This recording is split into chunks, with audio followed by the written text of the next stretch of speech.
You're listening to an Anazao Ministries podcast. Hello, friends. Welcome to another episode of Systematic Geekology, or other podcasts that are in our network. And there's a question I want to lift up. In Systematic Geekology, we usually start with a question.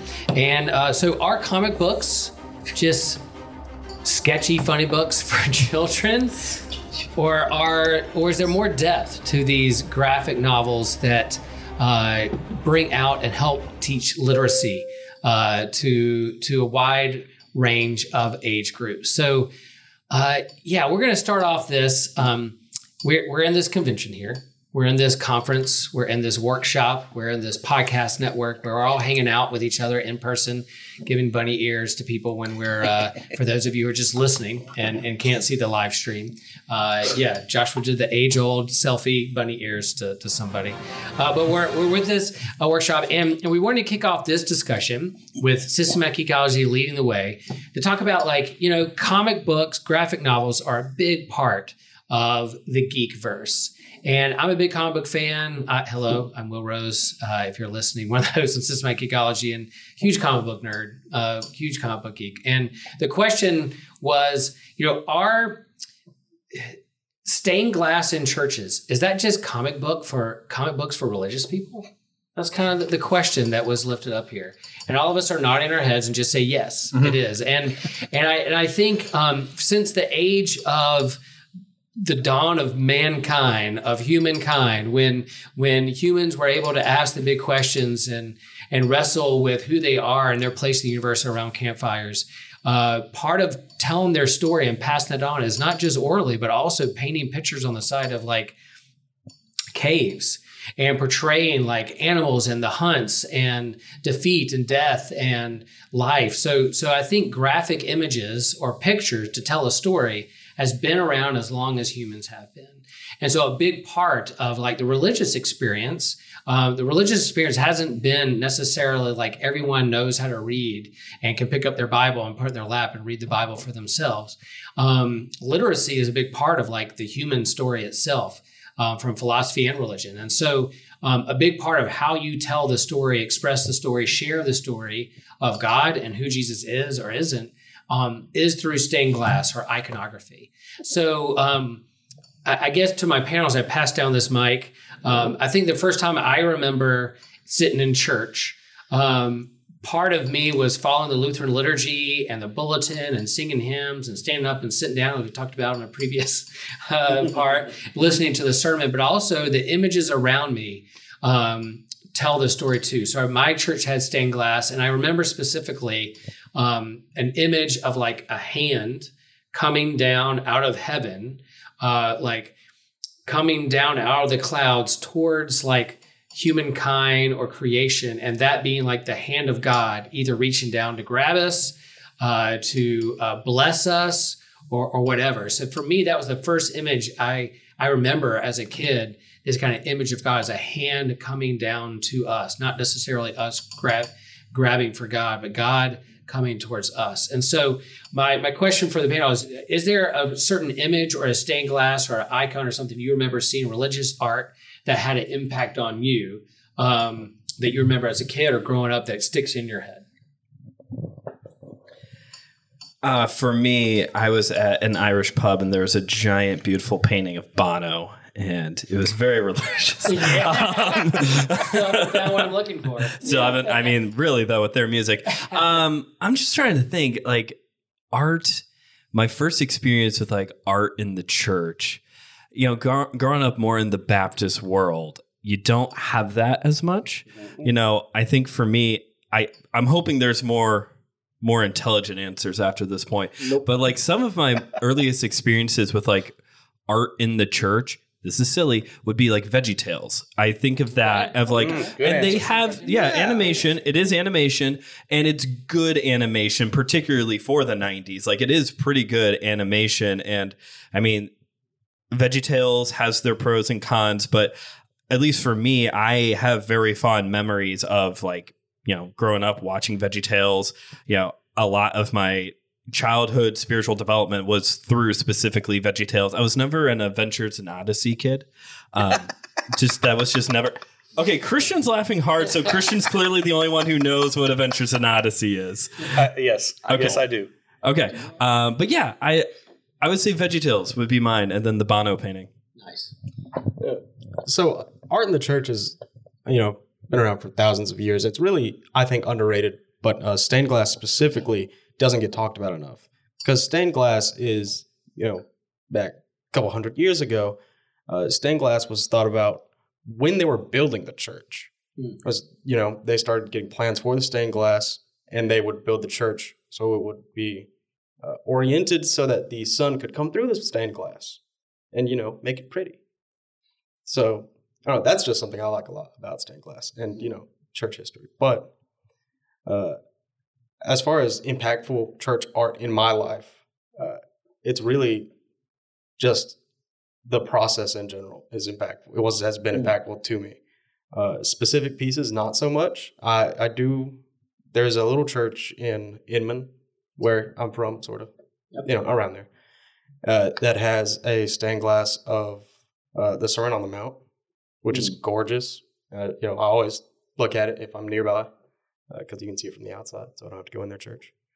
It is Baptist. But for me, it's that one, and that was the piece that made me think, like, wow, stained glass is awesome, actually, and, just kind of made me start appreciating the whole church art thing more.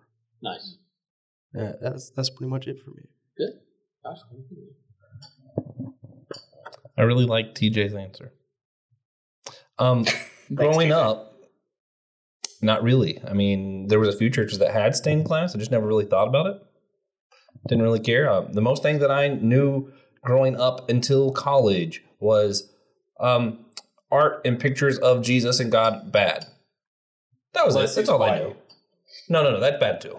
Really? Unless it was specifically from like a prophetic dream or something that we can attach to like a spiritual moment of God, because then God did it, so it's okay. But if it was like a human that's like trying to depict God, God said, "Don't make images of me," so bad. That was it. That was like the main thing I knew.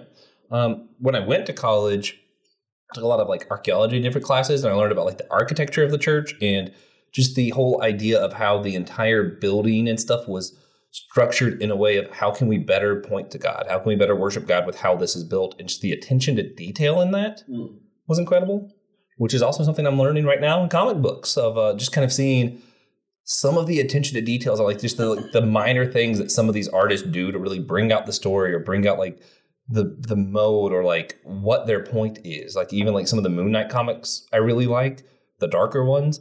You'll see like they'll do little things to kind of show Khonshu in what he's doing sometimes. And if you're not paying attention, you'll miss it. So just like learning about the details, I guess, is the thing that I really appreciate.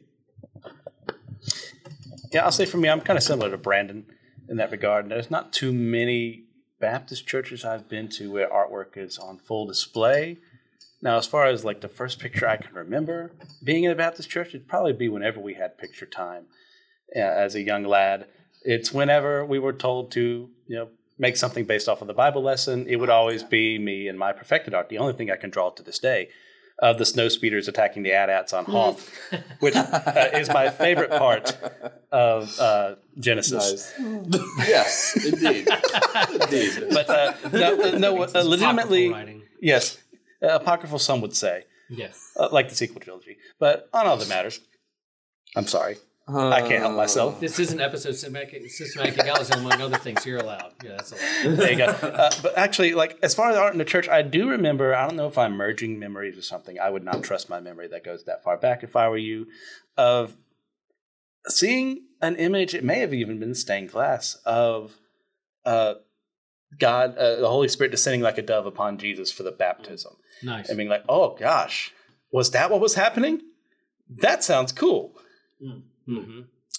Yeah, and I think, you read the story, the baptism of Jesus, and there's, the voice, "This is my son who I love," the beloved, I'm proud of you. And then you have like the dove and you have Jesus, and there you have like the Trinity, Father, Son, Holy Spirit in one picture. You see that expressed. And so, I could read this short little story about the baptism, but I could also see an image about it, an icon about it, a stained glass, and it embeds into who you are. We're extrasensory creatures, and we learn different ways, visually, experience, all those things is how we learn. And so I think stained glass, iconography, images, along with words, along with teaching, along with relationships, all help us learn. And I think the church knew that from the very get-go. And so that's why I love comics too, as a medium of of how I consume stories or some of my favorite heroes. And it is that you have like words with pictures and art expression along with the words. My wife has her doctorate in language and literacy. She teaches that at a college. And so a big part of teaching children how to read is seeing images on the page connected with the word as you turn the page. So picture books are big for children's book. Even if they can't read the words or know what a noun or adjective or verb is, they're looking at what is happening on the page connected with words and turning the page. So it's a big part of literacy. If we're going to have literacy within the church of God's story, of those stories of Scripture, then I think it's a both and of all those things together. So that's why we wanted to bring it up. I think often like you're a 50-year-old man, you still collect comic books. I'm like, yeah, there's some good stories here. So it's a cool medium by which to share and express really, really good stories. And yes, some could be juvenile or for kids, and some could be really dark and be like, wow, this is what we do. Just like any kind of genre you have on TV, you have PG or G, PG-13 and R, same way within the comic book graphic novel medium. But in terms of spirituality, I think it is important to acknowledge the both and of like the spiritual technologies of stained glass and pictures, along with teaching and words and sacrament, all those things coming together to express, because that's who we are as human beings. I thought of one because of how you were saying that. Mm-hmm. I'm going to do the reverse card again. Here it is. Who know reverse card? Literature is my favorite form of art, really. So I guess the Bible, there were certain parts of reading the actual text as literature, and rather than just as like, these words have magical power, that really stood out to me and were beautiful. Particularly, this is really ironic, I've always had a huge affinity for the book of Leviticus. I think it's really fun because there's a lot of imagery and a lot of like symbolism, and I like that. Kristen, how does this lead into what's next? Okay, so one of the ideas we had here was to use this episode as a way to discuss some of the things that we don't get to have a whole episode on for systematic ecology, some of the more niche things that we all like. We're all going in different directions today, and I say different because Joshua is on this panel, and we all love him. So I'm going to start today with Pastor Will asking, Pastor Will, is there anything like you don't get to have like a full episode on for SG that you'd love to discuss right now? Yeah, so one of our mottos at Systematic Ecology is everybody geeks out on something, right? And so even at church, in my community of faith, they're like, oh, well, Pastor Will's like the Star Wars geek. He's a nerd because he likes sci-fi or Marvel. And I'm like, well, you know what? You probably geek out on something too. Yeah, so like, one of our mottos is that everybody geeks out on something. So even in church, when they're like, yeah, Will's the Star Wars guy and Marvel guy and likes comic books, blah, blah, blah. But I'm like, you know what? You probably geek out on things that, whether it's NASCAR or sports or a wine connoisseur, whatever. Everybody geeks out on something and has a hobby. And so all we like what you like. Don't be a jerk. We all geek out on something. And yeah, we hit the big nerdy things in like geek first, but we also acknowledge that we might geek out on other things too. You probably heard this before. It's not a surprise, but one of the things I really geek out on is surfing. I'm a lifelong surfer. What? Grew up on the beach. I know it's hard to believe. I only slip it in every other episode. I've shared before that the Bible proves that God is a surfer, Genesis 1:2, and God's Spirit hovered over the waters, and that why are we even here? Because God wanted someone to surf with. But I really love surfing. The whole primordial waves of chaos that you get to ride for sport or pleasure. I can't remember the first time I caught my first wave down at the beach. That's how long I've been in the ocean. Would ride my boogie board, stand up on my boogie board when I was that little, and then got my first surfboard in elementary school and been surfing ever since. So, and now teach other people to surf, do surf lessons. I still check the webcams every day to see where there's waves and how I can get down to the coast. But like with other things, whether it's religion or fandom, there are different genres of surfing. There's different ways you can surf. Some people like to right? Skimboards or boogie boards, short boards, long boards, big wave surfing, competitive surfing, organized surfing, free surfer, the spiritual, not religious. All those aspects you would have in any kind of like Christian denomination or religion, you have within like surfing itself, which I think is amazing because the World Surf League, which is like the NBA or NHL for surfing. Man, you read their message boards of what people say, like, oh, good job, WSL. Way to pull that contest. You picked the worst day to have the contest. Oh, why'd you judge that person an 8 when they should have gotten a 9 or a 6? There's complainers and toxic fans when it comes to the WSL. Laid back hippie surfers should be like cool with things, right? But no, they're just as toxic as like Star Wars fans on Twitter. So, but that's what I geek out on. In fact, I just talked about this on a newest What's New episode with Nick, and I was sending him like Instagram posts of certain pro surfers and said, you should follow this person. You should follow this person. I'm sorry that I'm flooding your algorithm with surfers. And if your wife gets mad at you that you're looking at like photos of like girls in bikinis and thongs, just tell them because they're really good surfers.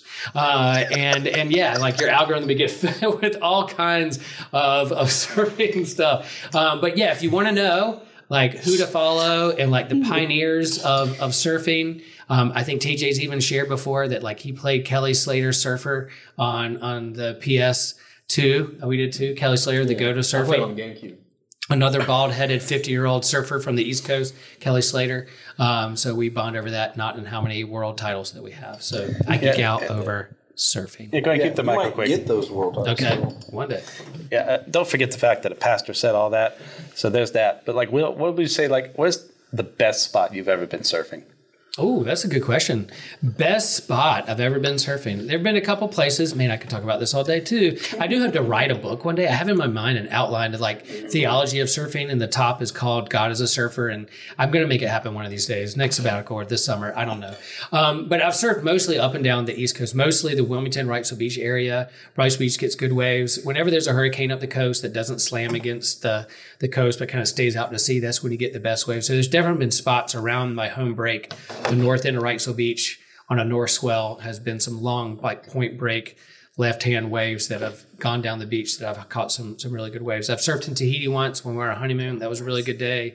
I've surfed Costa Rica before. I did get to surf California once on a conference by Huntington Beach, which was pretty cool. Like, the foundation of like Surf City, USA. Got to surf there one time. But then in South Florida, I would say South Florida, Boca Raton doesn't get a lot of waves, but the way the jet stream works and the waves come through there. There was some waves that snuck through the Bahamas, and there was a big day. I even have a picture of it downstairs in my office that of me catching a really big wave in South Florida. Super clear water. You would have thought you were in Indonesia or Hawaii. And there's a couple days down at Delray Beach, Florida, that I caught some of the best waves in my life. So Nice. Yep. All right, Brandon, what are you bringing to the table?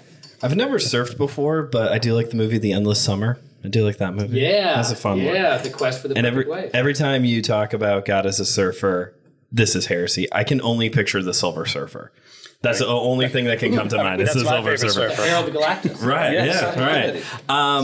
Right. One nice thing about the olden days of SG when I was on here is that you all did let me do a lot of weird, quirky episodes, partially because Joe and I, and even Pastor Will and TJ at times, we all had very quirky tastes. So I've been able to do some of my like quirky fandoms. There's a pro wrestling episode. I'd love to do more pro wrestling, but there's a pro wrestling episode, Cthulhu Mythos.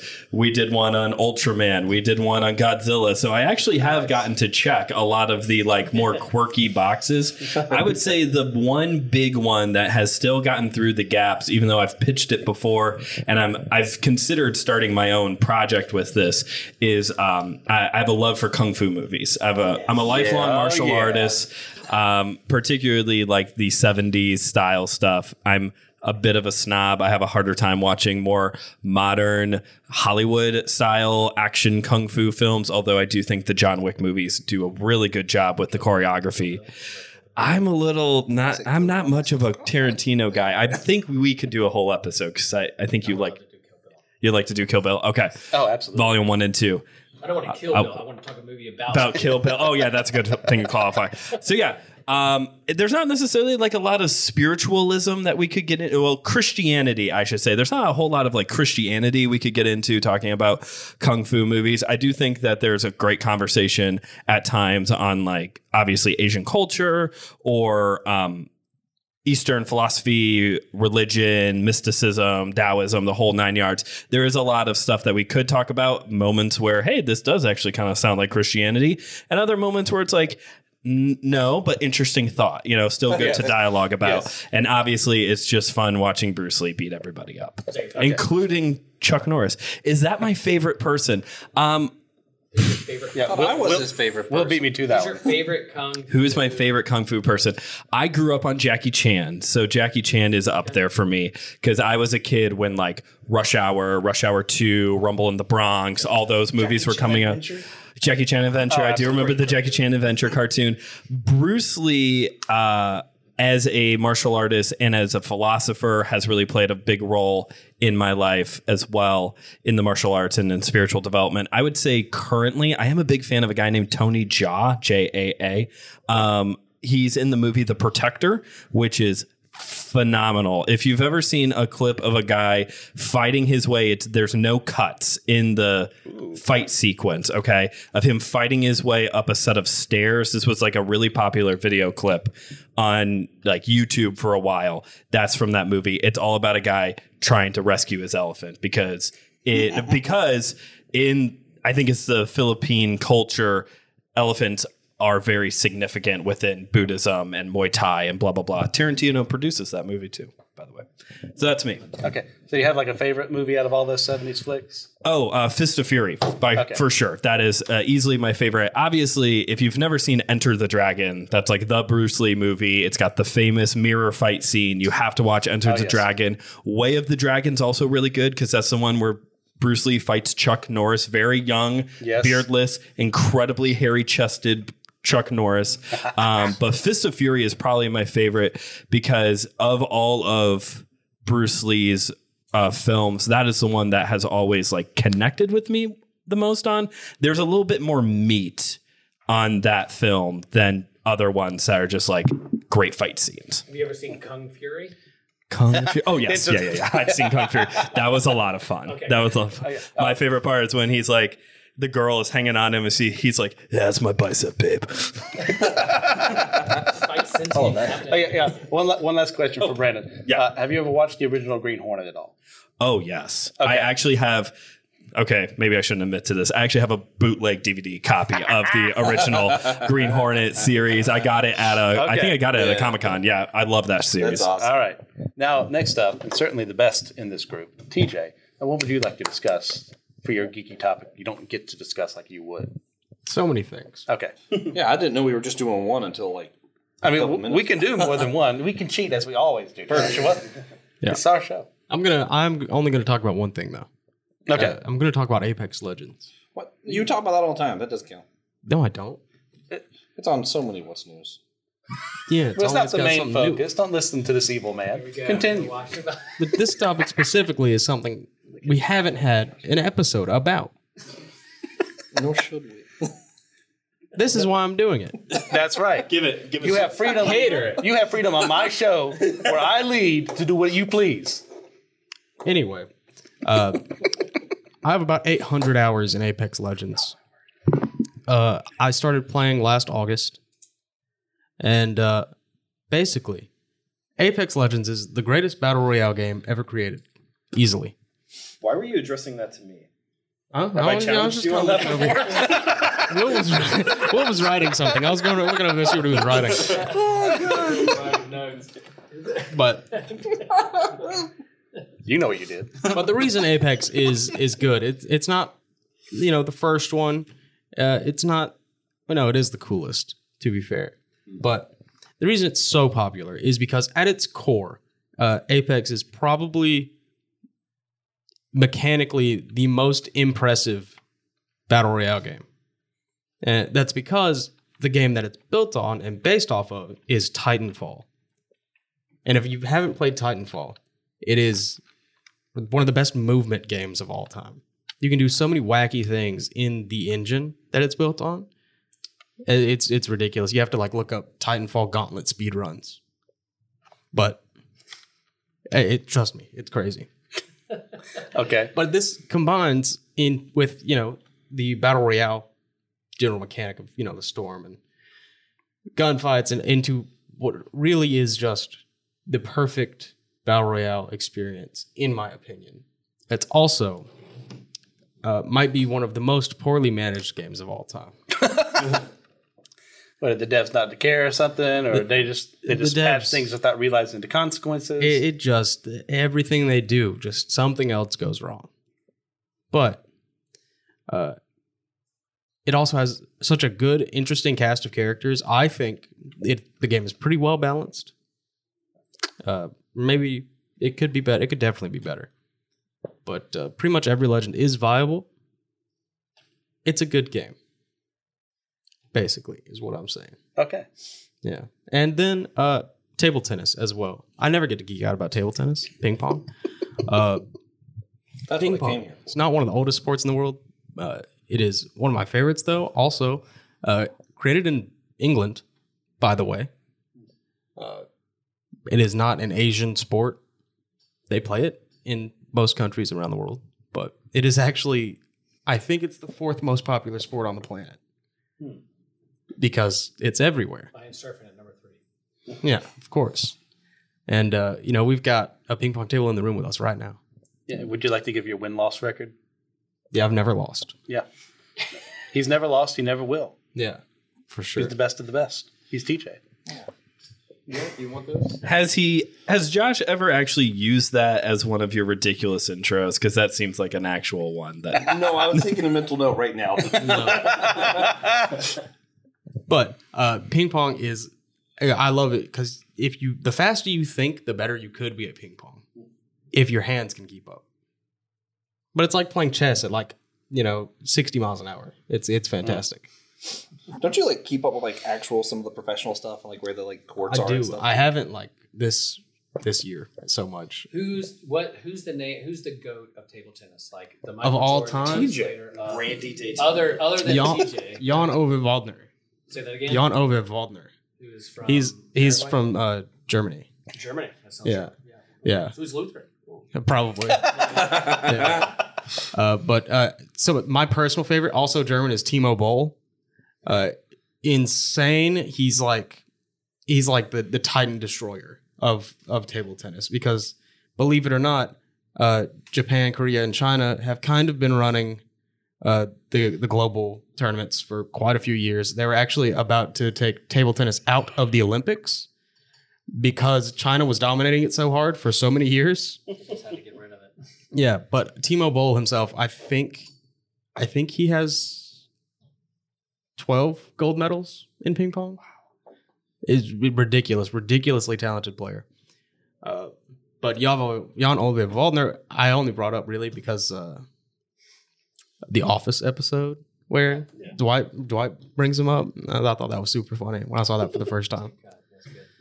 But no, it's actually Timo Boll. Ma Lin and Ma Long right now, not related. 2 excellent Chinese players. They've been kind of running the game for years. It's been them versus Timo Boll pretty much. Timo Boll is getting older though, and it's looking a little bleak. No one's stepping up to replace him, and the new younger Chinese players are getting better. They just don't stop getting better. They also get paid a ridiculous amount of money for playing ping pong in China. Some of the professionals, because they get sponsorships, they make several $1 million a year. I think. Do they have sponsors and stickers on their handle so they can show? No. You can't put anything on your handle. Okay. Yeah, they go on the shoes though. Yeah, the shoes, the shirt. Yeah. Actually, I own a couple pairs of ping pong shoes. That feels like a whole separate Yeah.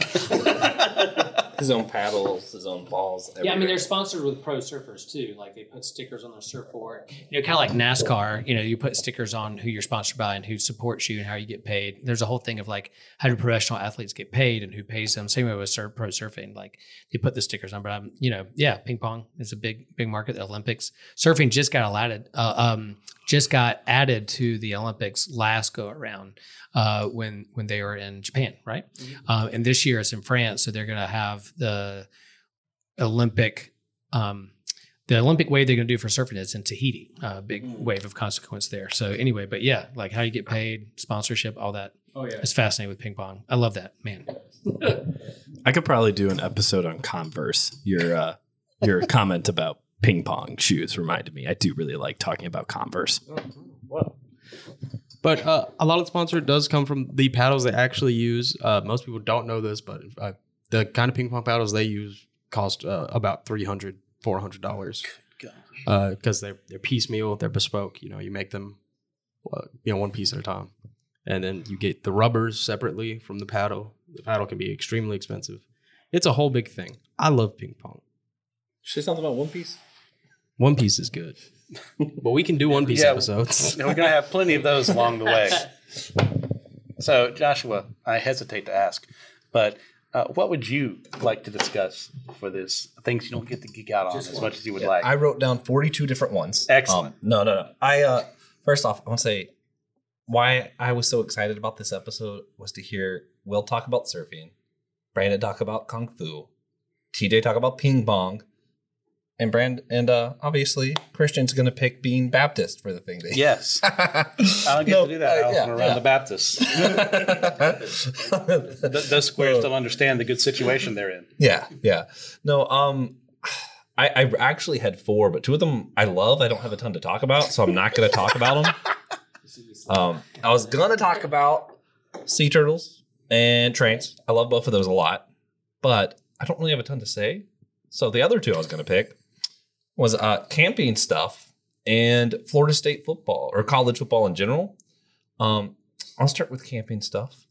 I really enjoy watching like videos and like looking at construction, even think of like the chemical structures of stuff. Like when you're building fires, like the different kind of fires you can build for a campsite, I like to test out with different kinds of woods, the different settings, like what works better. Because ideally, if you have wet wood, you should be able to do the reverse pyramid fire where you start with the big stuff on bottom and the little stuff on the top so that it burns quicker. And as the ashes fall down, it dries out the wood on the bottom. But it's really hard to do. Huh.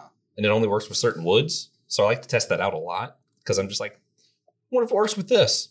For the record, it definitely doesn't work with anything resembling palm wood at all. That's actually just too wet for anything to work. I think every time I've seen Josh try it, it doesn't work. I did it the other day at home. It works okay if you're in like South Carolina, not near the ocean where everything is wet, because you need at least some stuff on top to be dry, or you can't even get it started. So if you're near the coast and all your palm wood is wet and that's the only wood around you, just make your peace with God. You're going to go. Yes. Yeah. True. No. I actually 1 year at our church camp, I taught kids the 4 different like main types of campfires you could do and had them split into groups and try each one to see what would burn the longest. And, giving them instructions, explaining how wood works and everything, and just seeing who was able to do it. The reverse pyramid one huge. It went, I think, 3 hours longer than everybody else's fire. It was wild. But my favorite would be the log cabin fire. So because it has a lot of air. So once it gets started, it will just burn and you have to do nothing to upkeep it. So you have 2 on each side and then 2 going the other way, just back and forth. And you start the fire in the bottom and the center, and it just kind of burns up and out, and it will grow. And because of how it's structured, you don't really have to worry about things falling off or adding things to it or anything. You can just build a really, really big one and leave it alone. And I love that. I love it. Yeah. So there's campfires, different kind of tents. I used to just collect different kind of tents and camping bags and stuff, and got really into what's the sweet point of how I'm carrying enough stuff to be prepared, but also not so much that it's harder to go long distances, like different ways that you can hike and stuff to go further or like that kind of stuff. I just really enjoyed doing that and figuring that out. I just got into it in college and loved that. So it's fun. I think my other one, the reason I think it's weird, my college football thing I geek out on isn't like normal. I don't keep up with like player names and I'm not like, oh man, I just love a good tackle. I love coaches. I love the strategy. I like looking at what kind of players do you have out? What are you projecting to the other team? I especially love teams that like have a lot of wide receivers out. Like I love plays that are like, oh man, this is definitely a pass. And then it's just absolutely not. Like I love when they do that kind of stuff, just kind of observing like even the recruiting process. I don't like Alabama, but I love that Nick Saban does great, not because he recruits the number one players. A lot of times they don't have the number one players. He does great because he recruits a lot of the 2, 2nd, 3rd, 4th, 5th.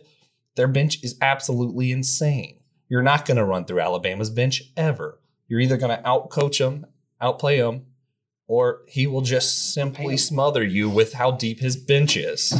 It is phenomenal. And just kind of looking at like how he was able to build that, like what kind of plays and structures and strategy are they able to use as they go through. Right now I'm having a lot of fun. I'm a big Florida State fan. We've had a lot of struggles since Bobby Bowden. A lot of coaches came in that I didn't like and weren't very great. Some of them I loved. They just did not succeed. Our current guy, though, watching how he's been able to recruit people, he's taking advantage of this new thing. They have the transfer portal that's just kind of started, and he super took advantage of it. So our recruiting stuff, if you include transfer, we're like the number 3 team or something right now. It's absolutely absurd because 2 years ago, we won 1 game, I think, 1 or 2 games the entire year.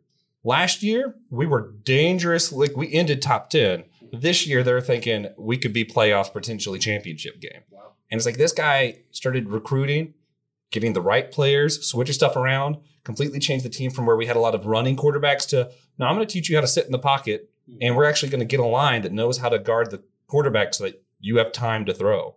And I don't know. I love strategy. I just like the thinking part of it, I guess, which is really weird. It's like watching a chess game that people get injured during. Fun times. I'm hesitant to ask this follow-up question, but just for my own curiosity's sake, you have mentioned over and over and over again this weekend that you enjoy geeking out on trains. And my only clarifying question is, are we talking about like the actual trains or model trains like Sheldon on The Big Bang Theory? Actual trains, also the band. Also the band. Okay. Yeah, I actually really love all songs by Train. Okay. In fact, TJ helped me with this before. TJ is a great friend.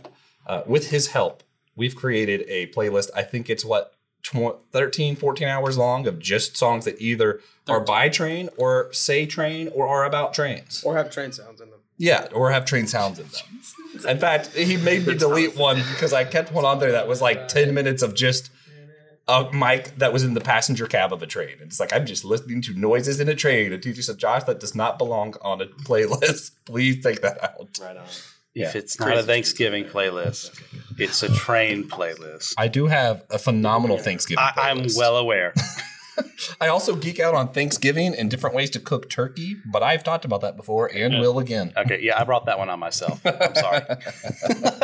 I guess for me, I'll keep it simple. I had a couple of ideas, but I'm just going to narrow it down to something I know I'm probably the only person to have watched a lot of these. And they're very early 60s, 70s, and 80s mecha anime. Now, if you don't know what that is, it's giant robots, sometimes in space, sometimes on Earth, sometimes both. And they go around and they attack, invading alien forces, or they're fighting other nations, or they got colonies on Mars, or colonies on the moon, or colonies and satellites all around orbiting the sun.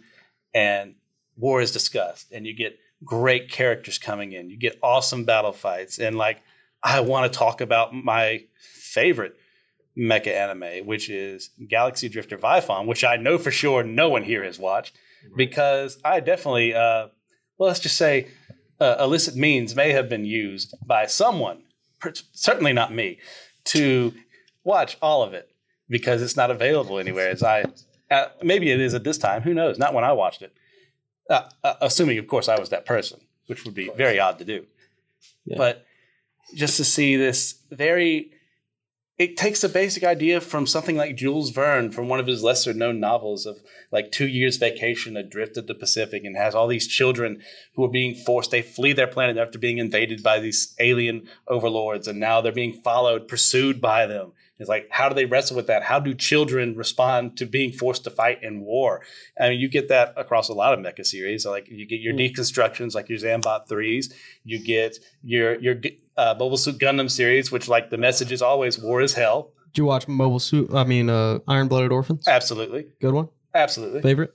No, I think I placed for Gundam. I know this is my terrible opinion for once, is that Double Zeta is my favorite Gundam. Then I go... Oh gosh, what's after Double Zeta? After War Gundam X, then the third one is Turn A Gundam, then Gundam Wing. No, excuse me, Iron Blooded Orphans, then Gundam Wing. Really? And then Unicorn. Translate. Unicorn? Yes. Bad opinion. Okay. TJ can confirm. Yes. So you will find very few people who have Double Zeta among their favorites, let alone their number one. But you won't find a lot of people who don't have Gundam Wing and Iron Blooded Orphans like at the top of their list. Yeah, especially in the American fandom, which just hasn't gone above and searched beyond what's readily available to them, if I may say so. But I just love, other than the fact that I've always loved seeing giant things attack each other. I'm a huge kaiju guy. I've seen every Ultraman they've ever made. Just like Brandon brought up earlier, Godzilla. Godzilla is my man. I mean, on a whole church episode, I said Megalon was my favorite god ever. Which in fiction, I don't think you'll ever find anyone say Megalon because he looks so ridiculous. But I love him for it. But yeah, I mean, that's where I stand on all that. So, any follow-up questions there? Are we good?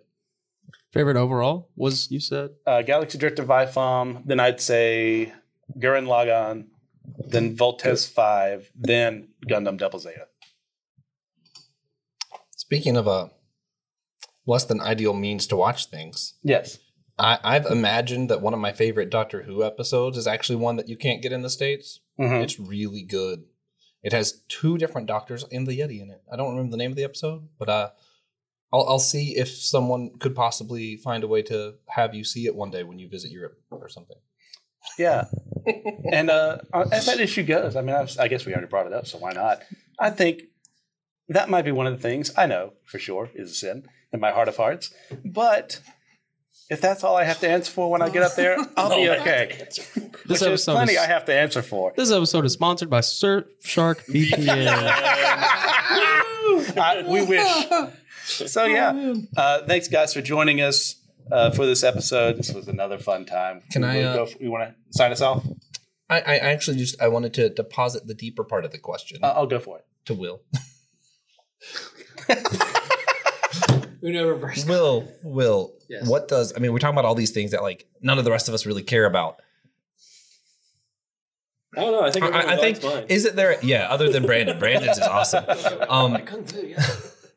What do you think the church can learn anything about honoring one another's individuality in the geek in me, seeing the geek in you in a meaningful way without having to like love surfing? Yeah, here comes the cans. No, fantastic question, because I think, if Paul was writing like 1 Corinthians chapter 12 today, he would be like, what should the Star Wars say to the Star Trek fan? You do not belong to me. What if the Gundam Wing said to the Bruce Lee fan, I have no use of you?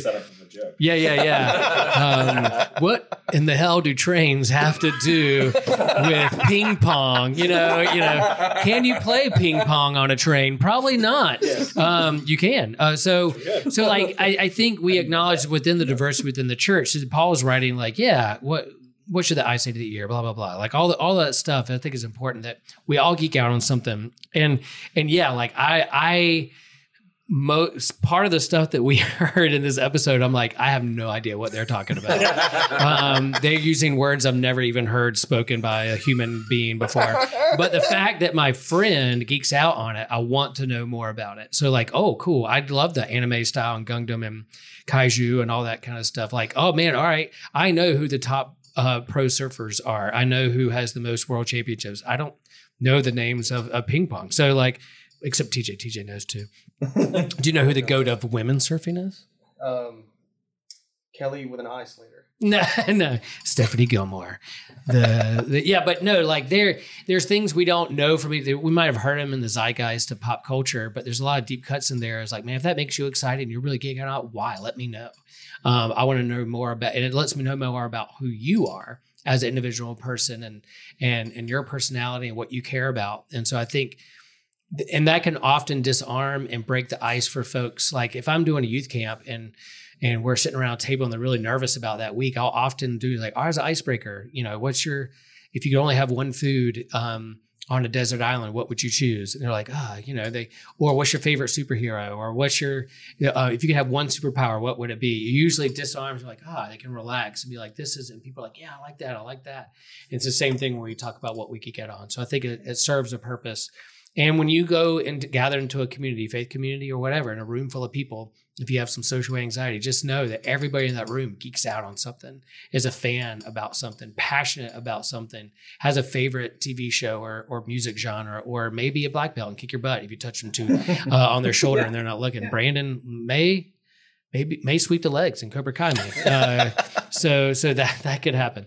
But I think just respecting and understanding where people are when it comes to like everybody geeks out on something. Would you say I can't fully love Will without loving surfer Will, and I can't fully love Brandon without loving martial artist Brandon?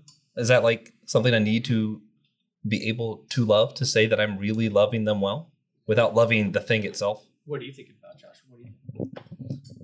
I'm thinking you're going to say yes, but in like a really cool, wise way. Okay. So how to answer that very cool wise way would be yes. Amen. Man, your guess does sound better. I know. No, yeah, like do you have to understand all there is about surfing to love and appreciate Will? No. But if you have like, if that makes Will happy and he geeks out on that, I would like to learn more, then that draws us closer together. And I guess that whole like gatekeeping, geek shaming, all that kind of stuff, there may be some things that like I could care less about trains, I guess. But like, but if we really get down to it and I get to know Joshua, he'd be like, this is what's cool about it, the engineering behind it, how it was used, the history behind it, what makes them go, what makes them work, and all that, the designs, they're different slow trains, coal trains. I don't know. Coltrane? Coltrane. Yeah. Cool John name. Coltrane. Yeah, that's a cool name for a musician, I think. But yeah, like you don't have to love all of that to love me. But if you love me, then maybe you getting to know it more or deeper would be a part of us growing in our relationship with each other. Yeah. The great philosopher Jim Gaffigan has said before that he loves McDonald's, and that obviously there's always people who are like, McDonald's is so bad for you. But part of his bit is acknowledging the fact that everybody has a McDonald's, whether it's literally McDonald's or not. It's different. For some people, it's Glee. For some people, like everyone has like that guilty pleasure thing. Celebrity Magazine, that was one of them. How can all of us name 3 people that Jennifer Aniston dated? Like just like stuff like that. Like everyone has, it's all McDonald's. And if you care about British royalty, that's Burger King, which is timely from last weekend. But like everyone has that type of a thing. And to Will's point, it's like, we don't necessarily all have to have the same McDonald's. Although I don't think we all have to have the same McDonald's, but I think we need to acknowledge that. We all need to acknowledge that we all have some quirky thing, whether it's train, surfing, ping pong, whatever it may be. We all have that quirky thing that we really enjoy. But I also think, and I'm speaking experientially at this point, that there is benefit to, I don't think you have to embrace it, but I think there is benefit to making an attempt to embrace it. And I only know that because I'm a Swiftie now because of my wife. I watched The Bachelor and The Bachelorette and Bachelor in Paradise and actually enjoy it because of my wife. And my wife started watching pro wrestling because of me. She asked to watch. Me and my brothers, Claire and I had only been dating for like 4 months. And my brothers and I, we were going to watch the 2017 Royal Rumble. Great one. Brock Lesnar immediately thrown out by Goldberg. It was a great moment. And I was telling her about it. It was a Sunday. We had just gotten out of church. I was telling her what our plans for that evening. And she wanted to stick around and watch it. And I was like, hold on. My mom said that you wouldn't want to do that. And she has gone on record before that, for if you don't know what the Royal Rumble is, 30 people are in the fight. So she was like, this is the best one for me to watch for the first time. I just saw 30 people that now I'm familiar with. So to your question, I think, yeah, you don't have to like chips down, go into it. But I think there is a possible benefit to at least, watching some ping pong with your good friend sometime. So what do you think about Maddie Healy and Taylor Swift dating? Oh, yeah, this is like the new big rumor, right? Yeah. McDonald's. Yeah, totally. McDonald's. Totally McDonald's. I'm waiting for it all to be confirmed.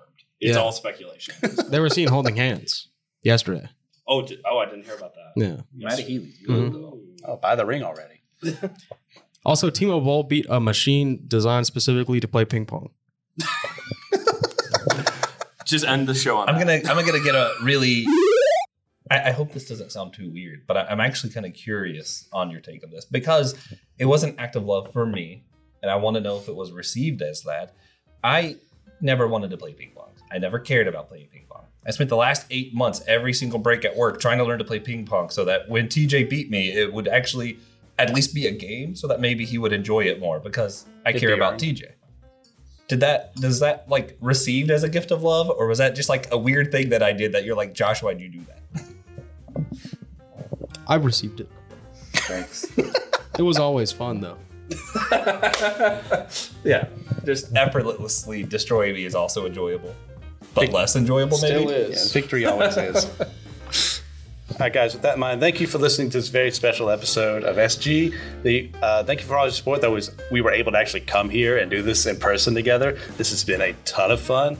Yeah. Thank you as well for your continuing support, whether it be just listening to the podcast or joining Patreon or Discord or YouTube, what have you. But remember one important thing. We're all a chosen people, a geekdom of priests.